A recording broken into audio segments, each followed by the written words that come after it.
Hello and welcome to Daily Current Affairs by Ekam IAS. Today is 15th September 2019 and the topics for discussion are National Pension Scheme for Traders and Self-Employed Persons, Community Radio Stations, Scientific Social Responsibility Policy, Ghosting, Map Period Program and Previous Year Question Revision Series. Now coming to our first topic, which is the National Pension Scheme for Traders and Self-Employed Persons. Now this is in news because our Prime Minister has actually launched such a scheme, and the scheme's name is the same as National Pension Scheme for Traders and Self-Employed Persons. Now we'll talk about this. This is basically a pension scheme for the Vyaparis. Now Vyaparis here means shopkeepers, retail traders and self-employed persons. Okay. Now it's for the Vyaparis with an annual turnover not exceeding 1.5 crore. Okay. Now this is also a voluntary and contributory pension scheme for all small and marginal farmers across the country. Now there is a provision for a minimum assured pension of rupees 3,000 per month on attaining the age of 60 for these people. Now the enrollment under the scheme is free of cost for the beneficiaries. The enrollment is based upon self-certification. Now the central government shall give 50% share of the monthly contribution and the remaining 50% of the share shall be made by the beneficiary per month. Now coming to the eligibility criteria, the beneficiary is required to have an Aadhaar card and a saving bank or Jan Dhan account passbook only. Now he or she should be within the age group of 18 to 40 years, keep that in mind, the age group. Now the GST-IN is required only for those with a turnover above 40 lakh rupees. Okay. The beneficiaries should not be an income taxpayer and should also not be a member of EPFO, ESIC, NPS, that is the National Pension Scheme of the government, and the Pradhan Mantri Shram Yogi Mandan Yojana. Now coming to the next topic, which is the community radio stations. Now this is in news because our Union Minister, that is Shri Prakash Javadekar, had announced that 180 new community radio stations are in the process of being set up in India. Now we'll talk about them. Basically, the community radio stations act as essential communication channels for enhancing last mile of outreach by the government. So the community radio is basically a radio service offering a third model of radio broadcasting in addition to commercial and public broadcasting. Community stations serve geographical communities and communities of interest. They broadcast content that is popular and relevant to a local specific audience, but those content is most often overlooked by commercial or mass media broadcasters. Okay, now the community radio stations are operated, owned and influenced by the communities that they serve. The community radio stations are actually small in power, that is low power FM radio stations, and has a very small coverage area. The coverage area will depend from 10 to 15 kilometers, and that also will vary upon the terrain or the topography or the geography of a region. It will vary if you are in a hilly region or with that of a plain region. So it depends upon where the station actually is. Now the community radio stations will play a significant role in dissemination of agriculture related information, government schemes for people's welfare and weather forecast and other information of such sorts. As of July of 2019, the government had recorded that Tamil Nadu is the state with highest operational community radio stations, and currently, as of July 2019, Tamil Nadu has 34 operational stations. Coming to our next topic, which is the Scientific Social Responsibility Policy. So this is in news because India is possibly going to be the first country in the world to implement a scientific social responsibility policy, and this policy will be very similar on the lines of the corporate social responsibility. You know about the corporate social responsibility. Majority of the major corporates that we have, they are actually, they need to actually out of the profits that they make, they have to do something positive for the society wherein they work in. So that is what is corporate social responsibility. On the similar lines, on a scientific tone, India is going to bring up scientific social responsibility policy also. So we'll talk about this.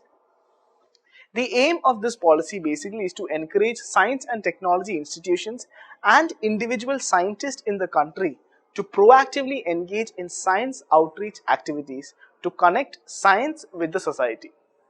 Now, this also is to harness the latent potential of the scientific community for strengthening linkages between science and society and for making science and technology environment extremely vibrant.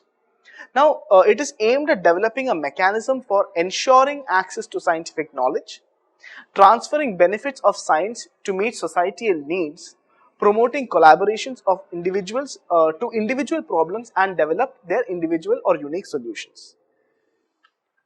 Now, the highlights of the policy is that under the proposed policy, individual scientists or knowledge workers will be required to devote at least 10% days of SSR, that is the scientific social responsibility, per year for exchanging scientific knowledge to the society.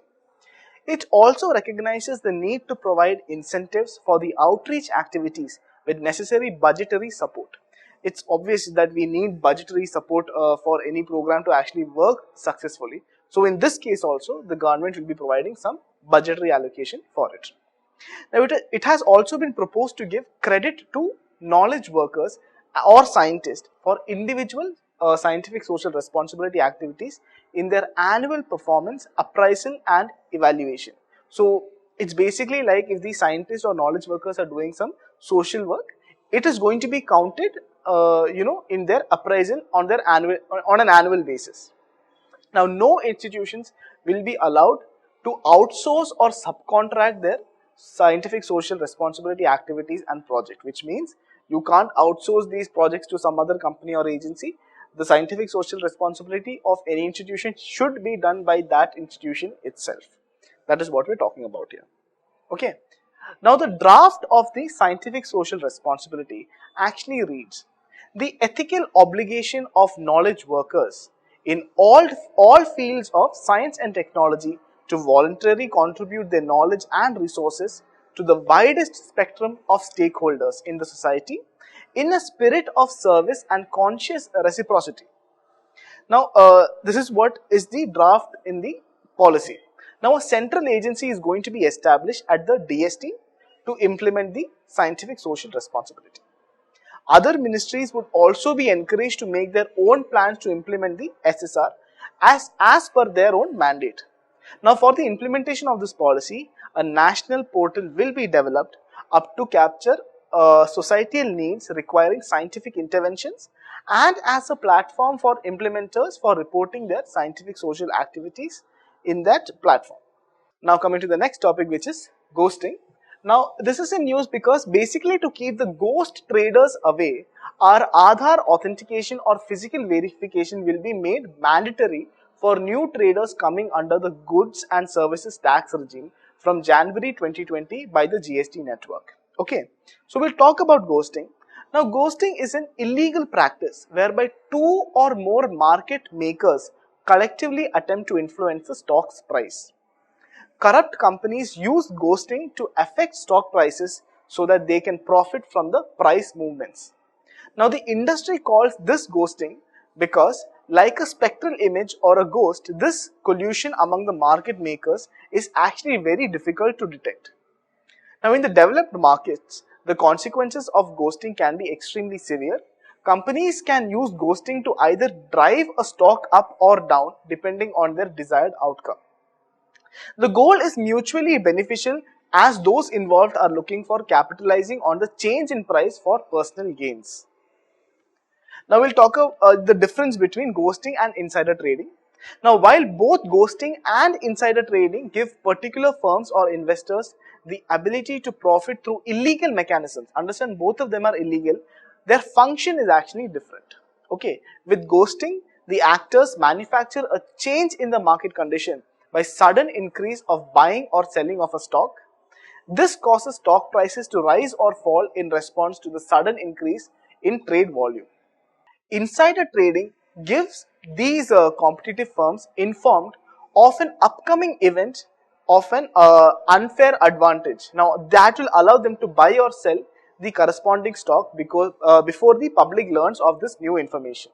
Okay, now it's like insider trading means before any any changes can happen, the other companies already knows about it, and therefore according to their needs they can sell or buy any of the stock for their own advantages. Now the inside information can come from company employees or a third party with knowledge of the inner workings of an organization and is barred from using that information for their gains. Okay, now coming to the next area, which is the map period program. Today also we'll be continuing with the tiger reserves in Maharashtra. So today we'll be dealing with the Boar Tiger Reserve. Now the Boar Tiger Reserve is also a wildlife sanctuary and it was declared as a tiger reserve in July of 2014. So it's pretty latest. Now it is located in the Wardha district in Maharashtra. Okay, it is a home to a variety of wild animals and also includes the drainage basin of the Boar Dam. Now this is adjacent to the Pench Tiger Reserve also. So it's near that central region where the tiger reserve, there's a group of tiger reserves in central India. So one of those tiger reserves are this Boar Tiger Reserves. So coming to the previous year question revision series, I'll read out the question. With what purpose is the government of India promoting the concept of mega food parks? The first statement is to provide good infrastructure facilities for food processing industries. Second, to increase the processing of the perishable items and reduce wastage. 3. To provide emerging and eco-friendly food processing technologies to entrepreneurs. So the correct answer for this is relatively simple. All the three of the statement is correct. So the answer for this question will be option B, 1, 2, 3. That's all for today. I hope you enjoyed this session. If you have any doubts or queries, you can write down in the comment section below. Thank you.